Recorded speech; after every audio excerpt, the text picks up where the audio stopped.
Hi Scorpio, mid-month, mid-February 2026, ito na po ang inyong reading. Kukuha tayo ng ilang guidance, advice, messages para sa inyo. Siyempre pa po, mensaheng gabay lamang. Okay, Scorpio energy, kamusta kayo? Scorpio, ano nga asahan nyo? Mid-month, mid-February 2026. Sa Scorpio, na maring makapakinig nito, ano nga asahan nila, anong parating mid-month of Feb, guidance po para sa mga taong ito. Message? Guidance message para sa mga Scorpio. Mid-February po. Ano nga asahan ng mga taong ito? The Chariot, unang bagsak, humarap. Taris connected pagdating sa inyong mga home, family, why not, marriage, relationship, andyan na lahat. Pero more on sa tahanan, pamilya. Pinakaunang bumagsak, tayo po ay live na live.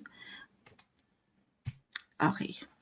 Tayo po ay general reading, just only take what resonates. Scorpio, the Hierophant. Okay, dito talaga yan sa pagiging ano nyo, family-oriented. Or anything connected sa tahanan. Okay. Kahit pa tayo. Scorpio, kita nyo napaka-imbalance ni Moonchild. Ayusin ko lang po ito. So, doon pa lang sa una, no, maaaring meron kayong higit na priority, i-focus sa family. So, maaaring pong ito ay connected sa inyong, kung hindi man one of your family members, ganito lang naman yun, ay pagdating sa inyong mga buhay tahanan, yung mga bahay. Okay, maaaring higit yung mabigyan ng focus or attention ang sektor na ito. Para saan? Of course, sa higit na ika-comfort, ika-secure, ika-tatatag ng tahanan at pamilya. So, maaring ang ilan ay maramdaman na higit kayong hanapin ng ilang kapamilya or kailanganin. Kahit sa simpleng assistance or pagpapayo, kayo po ay nariyan. So, reversal tayo ha.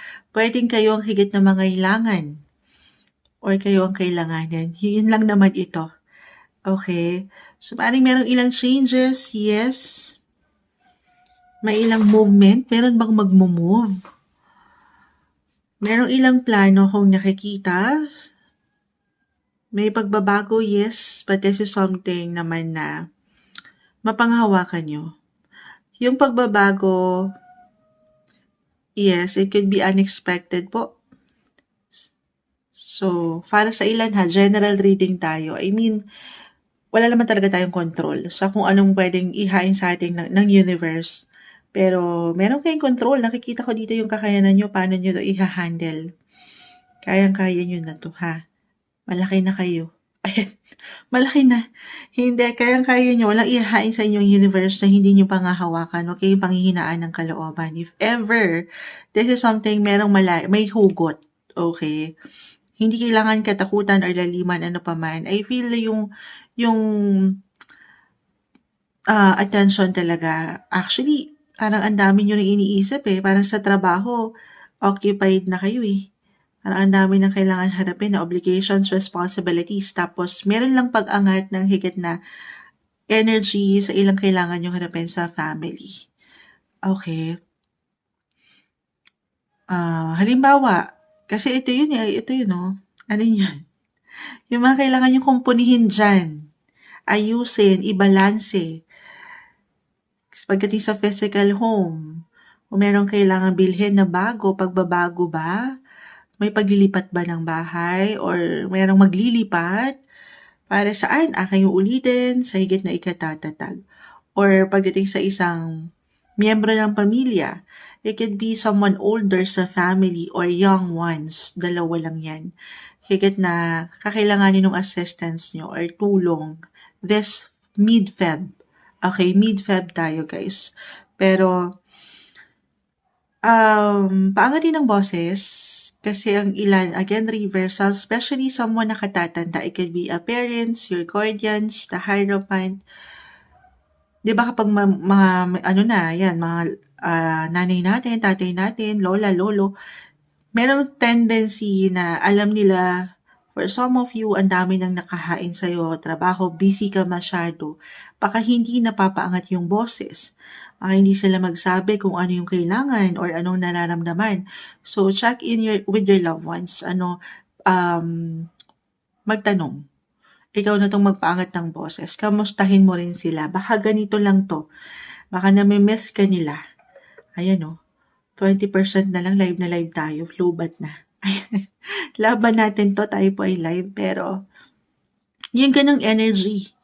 Or why not? Baka ito yung pinaka-advice po. Scorpio energy mid-Feb.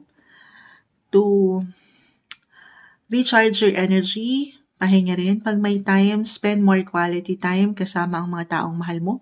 Mahalaga sa'yo. Baka ganun lang naman po ito. Okay? Kasi, ayan. I feel na ang pamilya ay nakasentro ngayong buwan. Kung ano yung nasa puso nyo, o relasyon. Or meron bang gastusin, kung mas practical. Ito kasi ilang plano na for some, baka na pupurnada or hindi nabibigyang diin. And this time, wala ng option kundi ang harapin. Na hindi nyo mabigyan ng aksyon. Yes po. Parang kailangan na this time, wala nang paligoy-ligoy pa. Kailangan na siyang gawin, kumpunihin, or kailangan na lumipat, magbigay ng desisyon, action. Again, this is something naman na mapangahawakan. Okay, sabay lang sa flow ng buhay. Ma-handle mo ito. Ma-handle. Gagamitin lang ang boses kasi baka ikaw naman itong may kailangan. Paano naman ka matutulungan kung sinasarili mo lang yung problema mo? So, use the power of your voice, Scorpio. Huwag kang mahiya. I see na merong ilang support. Hindi ka nag-iisa. Sa laban na to, ayan, ang Manny Pacquiao. May ilang imbalances, yes, relapses for some of you, very normal. Hindi man tayo perfect, pero sabay kasi ilang pwede mong pagbabago na gusto pang ma-achieve in life. Why? Ayun na mention ko, someone, mentor, older, guardian. Hindi kayo nag-iisa, guys. Halimbawa, meron bang 7, 8, money. Sige, money. Pagdating sa pera, para sa ilang Scorpio, naturally, you're in the 8th house of money, finances din kayo eh. So, kung meron lang parang feeling nyo kailangan, baka kayo to ha. So, reversal tayo again. Kung hindi to sa inyo, maaaring sa ilang pangangailangan sa pamilya, kailangan meron kayong hugutin, or kailangan may mahugot, but at the same time, medyo tight ang budget, hindi kayo nag-iisa. Scorpio, naturally, again, 8th house. Ang lawak ni 8th house, dyan po pumapasok ang hindi sa hinihikayat ko kayo. Pero kung hindi nyo mapapangat ang boses, paghingi ng tulong sa isang tao, or talagang wala moonchild, mag-isa lang ako, merong solusyon. Connected yan sa bangko, paglo-loan, sa governments, anything, organization, merong solusyon, meron kayong pwedeng lapitan. Again, kung medyo kailangan talaga at wala na kayong option, meron pong malalapitan. Para sa higit nyong ikababalanse, para matanggap nyo yung tamang justice or deserve nyo at ng mga taong ito na kailangan nyong tugunan. Sana nakuha nyo ako doon, guys. Kung mangailangan man kayo at one point, lalo pa sa mga sitwasyon sa pamilya, ayan, tahanan, or sa mga goal nyo, meron kayong gabay. Okay? Merong someone na pwedeng malapitan. May resolution. Mako-cover nyo tong mga agenda nyo. Okay? When it comes to your finances. Stay optimistic lang ha. Wala tayong control So pwedeng baka bigla ang gastusin ba to? Pwede rin ganun Pero again, mapanghawakan, money-making opportunities, manifestation card, panghawakan at tanggapin na yung mga bago, may mga new beginnings akong nakikita. Pagdating sa pera, hindi kayo mawawalan. Okay? You will be financially covered. Kahit pa sa mga pagkakataon na feeling nyo malabo, parang walang solusyon. Meron, stay optimistic lang, minsan nag-overthink tayo. Kalma, isa-isa lang. Itong mga plans nyo, okay, gusto nyong ma-reach, actually, 777, speaking of, kasi sa Major Arcana, 7 of Pentacles, 7. Justice card is in the 7th. Pagdating sa astrology, sign of Libra, hindi kailangan mag-apply yung mga na-mention ko. It's all about relationship, partnership, marriage. May pagtutulungan kung kayo may mga asawa na, especially, hindi kayo nag-iisa. Okay, pagtutulungan nyo itong mga goal nyo or mga kailangan i-priority sa pamilya.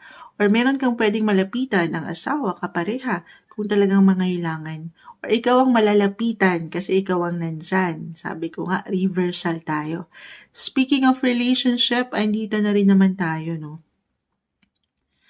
Maaring merong alin. Higit kayong magiging extra sensitive, emotional, mid-Feb, buwan kasi ng pag-ibig, ganun ba yun? Why not? I see new beginnings, guys. New approach, new ways nyo pagdating sa love. Single ka pa man in a relationship. Walang perfect, the justice card nag-reverse. Minsan, hindi umaayon ang ilang sitwasyon sa inyong mga buhay relasyon. Pero yan po ay, sabi ko nga, lalo na kung meron na kayong pamilya, meron na kayong, sa mas practical na kayo nakatuon eh. Pera, pamilya, yung ilang gastusin. So, isa-isa lang ha. Huwag kayong ma-pressure, lalo kung may mga anak na rin kayo. Na feeling nyo, nasa na yung love doon? Hindi na ako napapahalagahan, hindi na ako nabibigyan ng something energy.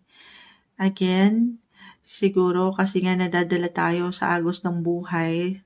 Hindi madali ang buhay. Pero just because hindi mo nararamdaman na merong something, energy, pera, regalo, or ano pa man, ay kabawasan na yun. Okay, hindi yun kabawasan ng pagmamahal sa'yo ng iyong kapareha.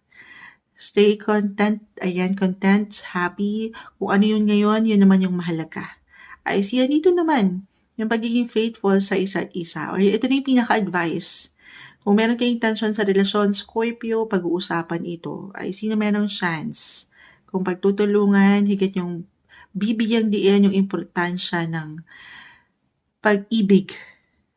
Ayan, bumuo ng long-term plans, yung pang long-term na yung connection, physically, mentally, emotionally, financially, mas wiser na dapat, better daw kayong bumuo ng mga na-vision nyo together.